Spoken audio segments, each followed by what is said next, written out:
அதிமுக சார்பில் விருப்ப மனு பெற்று திரும்ப வழங்குவதற்கு மேலும் 4 நாட்கள் அவகாசம் நீட்டிக்கப்பட்டிருக்கிறது. டிசம்பர் 28ஆம் தேதி முதல் 31ஆம் தேதி வரை விருப்ப மனு பெறலாம் என்று அறிவிக்கப்பட்டிருக்கிறது.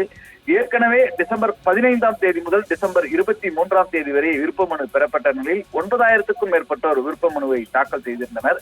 அதிமுக நிர்வாகிகளுடைய வேண்டுகோளுக்கு இணங்க மேலும் 4 நாட்கள் தற்போது கால அவகாசம் வழங்கப்பட்டுள்ளதாக பொதுச் செயலாளர் எடப்பாடி பழனிசாமி அறிவித்திருக்கிறார். தமிழ்நாட்டிலே சட்டமன்ற தேர்தல் நடைபெற இன்னும் சில மாதங்களே இருக்கின்ற நிலையில் அரசியல் கட்சிகள் தேர்தல் பணிகளை தீவிரமாக ஈடுபட்டு வருகின்றன.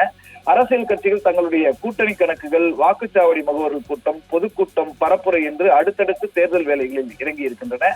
அரசியல் கட்சிகள் தேர்தலில் போட்டியிட விரும்புவோரிடம் மனுக்களை பெற்று வரும் நடவடிக்கைகள் தீவிரமாக இறங்கி இருக்கின்ற சூழ்நிலையில் அதிமுக பாஜக கூட்டணி இதில் தீவிரமாக இறங்கி வருகிறது. அதிமுக 2026 சட்டப்பேரவை தேர்தலில் போட்டியிடுவதற்கான விருப்ப மனுக்களை ஏற்கனவே பெற்றுவிட்டது. ராயப்பேட்டையில் இருக்கின்ற அதிமுக தலைமை அலுவலகமான எம்ஜிஆர் மாளிகையில் விருப்ப மனு விநியோகம் செய்யப்பட்டது. பலரும் விருப்ப மனுக்களை வாங்கி சென்று பூர்த்தி செய்து தாக்கல் செய்தனர். தமிழகத்திலே போட்டியிடுவதற்கான விருப்ப மனுக்களை பெற 15,000 ரூபாய் கட்டணம் என்று அறிவிக்கப்பட்டது.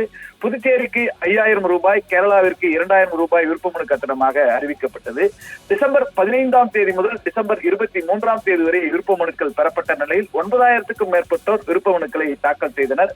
டிசம்பர் 15ஆம் தேதி மட்டும் 1,300 பேர் விருப்ப மனுக்களை பெற்றுக்கொண்டு பூர்த்தி செய்து தாக்கல் செய்தனர். 2வது நாளில் விருப்ப மனு விநியோகம் சற்று குறைந்தது. இதனால் உடனடியாக அலர்ட்டான எடப்பாடி பழனிசாமி கடந்த தேர்தலின் போது 8,241 விருப்ப மனுக்கள் தாக்கல் செய்யப்பட்டன. இந்த முறை 10,000க்கும் அதிகமான விருப்ப மனுக்கள் விநியோகிக்கப்பட்டு பூர்த்தி செய்து சமர்ப்பிக்க வேண்டும் என்று உத்தரவிட்டார்.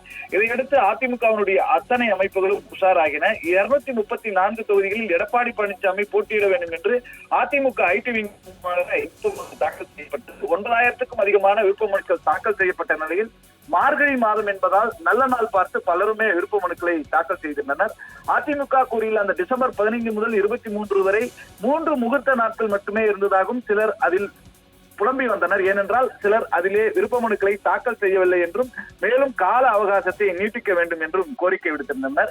இப்படிப்பட்ட ஒரு சூழ்நிலையில் அதிமுக சார்பில் விருப்ப மனுவை பெற்று வழங்குவதற்கான கால அவகாசம் 4 நாட்கள் நீட்டிக்கப்பட்டிருக்கிறது. டிசம்பர் 28ஆம் தேதி முதல் 31ஆம் தேதி வரை விருப்ப மனு பெறலாம் என்று அறிவிக்கப்பட்டிருக்கிறது.